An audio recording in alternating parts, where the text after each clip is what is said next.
বিদেশে থাকা স্বামীর কষ্ট।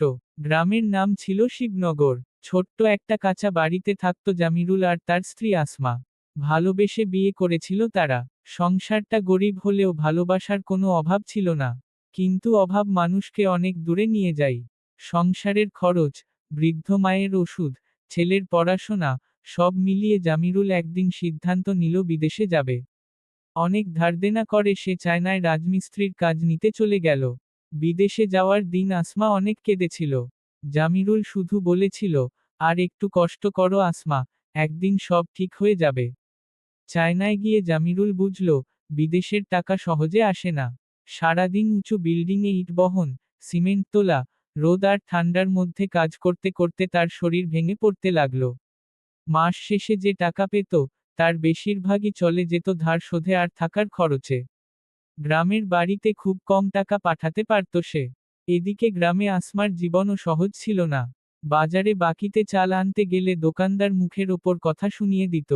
পাশের বাড়ির লোকেরা বলতো, বিদেশে গিয়ে কি লাভ হলো? বউ বাচ্চাকে ঠিকমতো খাওয়াতেই পারে না। এই কথাগুলো আসমার বুকটা ছিঁড়ে দিত। তবুও সে কখনো জামিরুলকে দোষ দিত না। প্রতিদিন রাতে ফোনের অপেক্ষায় থাকত আসমা। কখনো নেটওয়ার্ক থাকত না, কখনো জামিরুল এত ক্লান্ত থাকত যে কথা বলার শক্তিও পেত না। একদিন ভিডিও কলে আসমা দেখল জামিরুলের হাত কেটে গেছে। সে কাঁদতে কাঁদতে বলল, এইভাবে আর কষ্ট করো না। তুমি ফিরে আসো।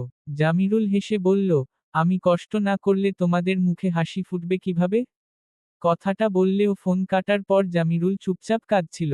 বিদেশের ছোট্ট রুমে একা বসে সে আসমা আর গ্রামের কথা ভাবছিল। কয়েকদিন পর গ্রামের বাড়িতে ঝড়ে তাদের টিনের চাল উড়ে যায়। আসমা সারা রাত ছেলেকে বুকে নিয়ে ভেজা ঘরে বসেছিল। কিন্তু সে জামিরুলকে কিছু জানায়নি। কারণ সে জানত, জামিরুল শুনলে আরও ভেঙে পড়বে। অন্যদিকে জামিরুলও নিজের কষ্ট লুকিয়ে রাখত। দিনে একবেলা খেয়ে টাকা জমাত, যেন বাড়িতে একটু বেশি পাঠাতে পারে। একদিন কাজ করার সময় হঠাৎ মাথা ঘুরে বিল্ডিং থেকে পড়ে যায় জামিরুল। সহকর্মীরা তাকে হাসপাতালে নিয়ে যায়। ডাক্তারেরা বলল, শরীরে অতিরিক্ত দুর্বলতা আর চাপের কারণে এমন হয়েছে। হাসপাতালের বেডে শুয়ে জামিরুল শুধু একটা কথাই বলছিল, আমার আসমাকে বলবেন আমি ঠিক আছি। খবরটা গ্রামে পৌঁছাতেই আসমার পৃথিবী যেন অন্ধকার হয়ে গেল।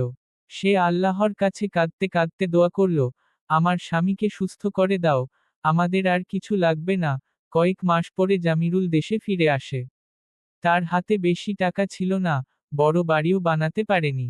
কিন্তু বাড়ির উঠোনে পা রাখতেই আসমা দৌড়ে এসে তাকে জড়িয়ে ধরে কাঁদতে লাগল। সেদিন জামিরুল বুঝেছিল, মানুষের জীবনে সবচেয়ে বড় সম্পদ টাকা নয়, পরিবারের ভালোবাসা। তারপর থেকে জামিরুল গ্রামেই ছোটখাটো কাজ শুরু করে। অভাব ছিল, কষ্ট ছিল, কিন্তু অন্তত রাতে নিজের মানুষের পাশে ঘুমাতে পারত। আর আসমা প্রতিদিন মনে মনে বলতো, গরিবের ভালোবাসা হয়তো ধনী না, কিন্তু এই ভালোবাসার মধ্যে সত্যিকারের শান্তি আছে। ভিডিওটি ভালো লাগলে লাইক, কমেন্ট এবং শেয়ার করতে ভুলবেন না।